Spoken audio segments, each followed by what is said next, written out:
semangat, tetap sehat, jaga kesehatan, dan juga jangan lupa patuhi protokol kesehatan. Itu yang penting. Sebelum kita mulai pada pertemuan kali ini, mari kita berdoa menurut agama dan percayaan masing-masing. Berdoa mulai. Doa selesai. Selanjutnya Bapak akan mengabsen. Kalau biasanya kita mengabsen saya panggil satu persatu, tapi karena daring kita absennya lewat link yang ada di bawah ini, atau bisa juga dengan scan barcode yang ada di samping.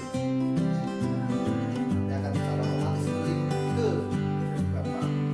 Hari ini kita akan membahas tentang teks laporan hasil observasi. Kalau kemarin pada pertemuan pertama kita membahas struktur dan isi dari teks laporan hasil observasi, hari ini kita akan membahas tentang aspek kebacaan yang ada dalam dua teks laporan hasil observasi yang berbeda. Tujuan dari pembelajaran ini yang pertama supaya peserta dapat merinci unsur atau aspek kebahasaan dari dua teks laporan hasil observasi yang berbeda. Setelah ini akan Bapak tayangkan terlebih dahulu contoh dari teks laporan hasil observasi tentang The Museum Angkut. Silahkan kalian baca, kalian pahami ada tidak dari contoh tersebut unsur kebahasaannya. Anak-anakku, perhatikan, ini ada contoh teks laporan hasil observasi tentang The Topeng Museum Angkut. Silakan dibaca dan dipahami. Menurut kalian, ada tidak contoh kebahasaan dalam teks tersebut? Assalamualaikum warahmatullahi wabarakatuh. Perkenalkan, nama saya Stella Livina dari kelas 10 TKJ 1.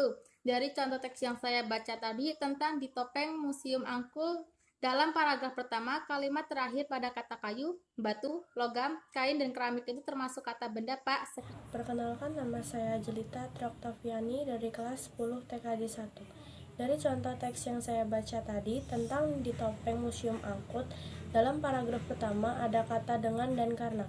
Itu termasuk kata penghubung, Pak. Wassalamualaikum. Sekali apa yang disampaikan oleh teman-teman kalian tadi, bahwasanya dalam teks tersebut ada beberapa unsur kebahasaannya. Nah, unsur kebahasaan itu antara lain ada verba, ada nomina, ada konjungsi, ada frasa. Selain itu juga ada kalimat definisi, kalimat deskripsi, ada kalimat simpleks dan kalimat kompleks. Itu untuk lebih memahami itu semua setelah ini.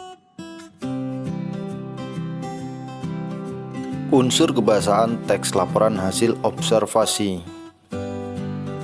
Yang pertama, menggunakan kata kerja. Kata kerja adalah kata yang menyatakan suatu tindakan, keberadaan, pengalaman, atau pengertian dinamis lainnya. Kata kerja berfungsi menjadi predikat dalam suatu kalimat. Contoh dalam observasi katak. Katak melompat untuk pindah dari satu tempat ke tempat lain. Kata melompat masuk ke dalam kata kerja karena melakukan tindakan. Yang kedua, menggunakan nomina. Nomina adalah kelompok kata yang menyatakan nama dari seseorang, tempat, atau semua benda dan segala yang dibendakan, baik itu benda hidup maupun benda mati. Nomina berfungsi sebagai subjek dan objek dari klausa atau kalimat dan bisa juga sebagai pelengkap. Contoh dari nomina ada katak, hewan, amfibi, serangga, kursi, kayu, tas, dan lain-lain. Yang ketiga, penggunaan frasa. Frasa adalah sebuah satuan yang terdiri berdasarkan dua kata atau lebih yang menduduki satu fungsi kalimat. Frasa tidak dapat membentuk kalimat sempurna karena tidak memiliki predikat. Contoh, semua guru baru saja melakukan rapat di ruang kepala sekolah. Perhatikan penjelasan fungsi kalimat di atas. Semua guru itu masuk ke dalam frasa karena tidak ada yang bersifat sebagai predikat. Selanjutnya kata penghubung atau konjungsi. Kata penghubung ialah kata yang menghubungkan kata dengan kata dalam sebuah kalimat atau menghubungkan kalimat dengan kalimat dalam sebuah paragraf. Contoh: dan, atau, tetapi, sesudah, jika, agar, supaya, andaikan, bagaikan, kendatipun, sekalipun, dan lain-lain. Contoh dalam sebuah kalimat. Wayang tersebut dimainkan dengan iringan gamelan dan tari-tarian. Selanjutnya, The Topeng berfungsi pula sebagai museum. Dari kalimat tersebut ada kata dengan, dan selanjutnya yang termasuk ke dalam kata penghubung. Yang kelima, penggunaan kalimat definisi. Kalimat definisi adalah kalimat yang mengungkapkan atau memberikan suatu keterangan, makna, ciri dari sebuah objek seperti benda dan orang, maupun proses atau aktivitas. Biasanya, kalimat definisi menggunakan kata adalah, ialah, yakni, yaitu, merupakan. Contoh: burung merpati adalah salah satu hewan dalam kelas Aves yang paling banyak tersebar di dunia. Yang keenam, penggunaan kalimat deskripsi. Kalimat deskripsi adalah kalimat yang menggambarkan sifat-sifat atau ciri-ciri khusus dari suatu benda. Sifat-sifat tersebut biasanya merujuk pada hal khusus yang bisa ditangkap oleh panca indera, misalnya berupa ukuran, besar kecil, tinggi rendah, warna seperti merah, kuning, biru, ataupun rasa seperti manis, pahit, getir, halus, kasar, dan sebagainya. Contoh: kucing memiliki bulu yang sangat lebat. Unsur kebahasaan selanjutnya, kalimat simplek. Kalimat simplek adalah kalimat yang hanya terdiri atas satu verba utama yang menggambarkan aksi, peristiwa, atau keadaan. Kalimat simplek yang sesungguhnya sama dengan kalimat tunggal, hanya mengandung satu struktur: subjek, predikat, objek, ataupun keterangan dan pelengkap. Contoh kalimat simplek: tumbuh-tumbuhan tidak dapat bergerak dari satu tempat ke tempat lain. Tumbuh-tumbuhan tidak dapat menghasilkan makanan sendiri.